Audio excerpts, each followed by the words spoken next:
Assalamualaikum warahmatullahi wabarakatuh. Bismillah walhamdulillah wassalatu wassalamu ala rasulillah wa ala alihi wa sahbihi wa mawalah.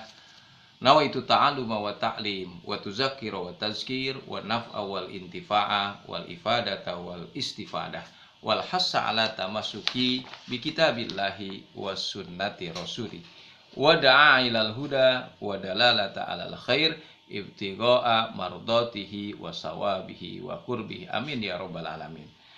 Salam jumpa kembali, salam ketemu kembali anak-anakku sekalian, siswa dan siswi MTS Nurul Falah di kelas 9. Apa kabarmu? Dan tentunya saya harapkan tetap semangat, salam sehat dari saya. Mudah-mudahan kita senantiasa diberikan kesehatan oleh Allah Subhanahu wa taala.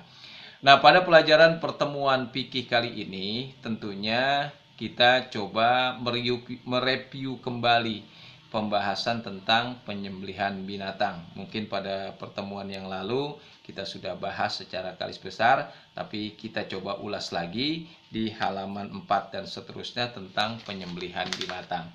Nah, penyembelihan binatang ini adalah merupakan perkara yang paling penting.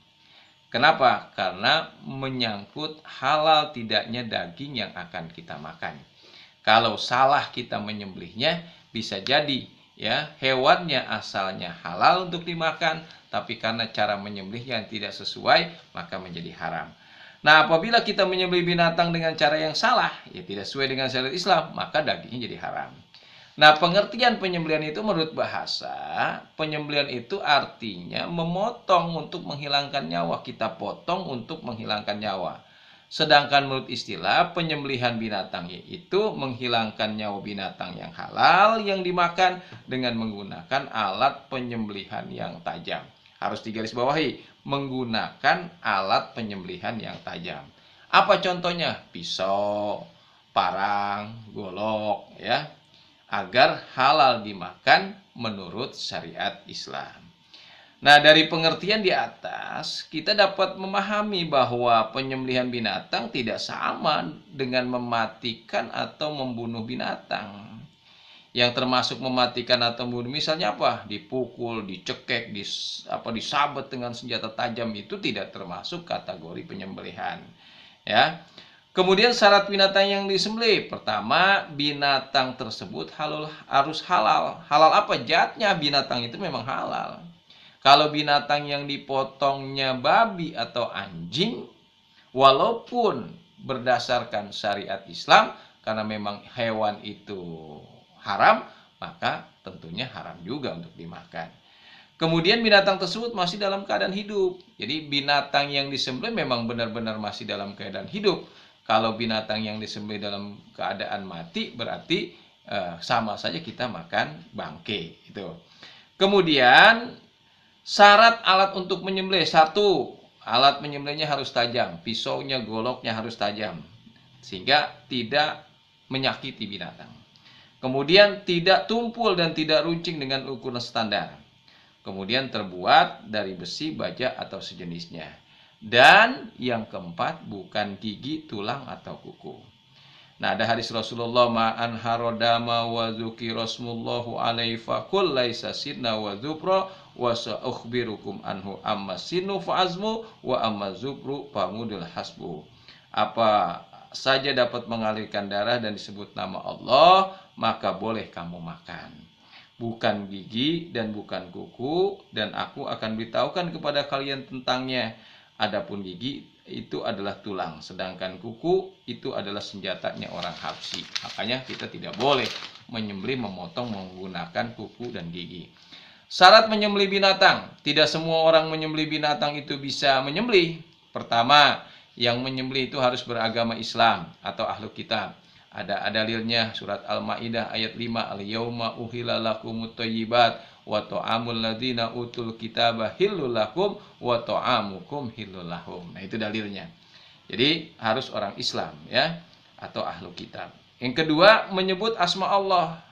Nah, binatang yang akan disembelih, kita akan menyembelih harus sebut nama Allah, minimal dengan apa? Baca bismillahirrahmanirrahim.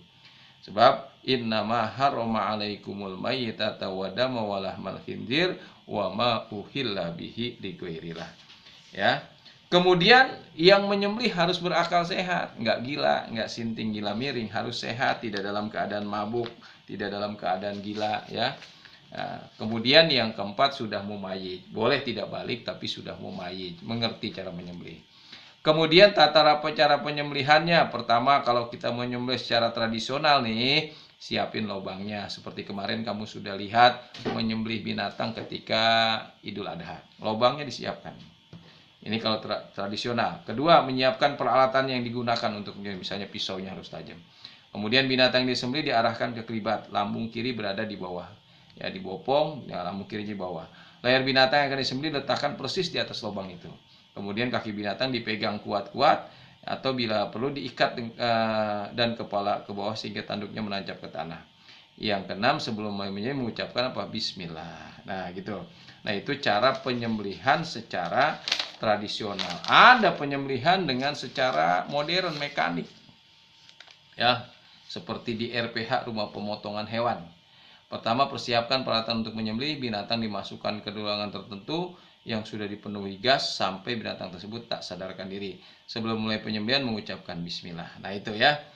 Nah, kewajiban menyembelih binatang. Penyembelih binatang pada pangkal leher di bagian tenggorokan. Harus memotong tenggorokan binatang, jalan pernapasan. Disebut namanya hulkum, harus dipotong.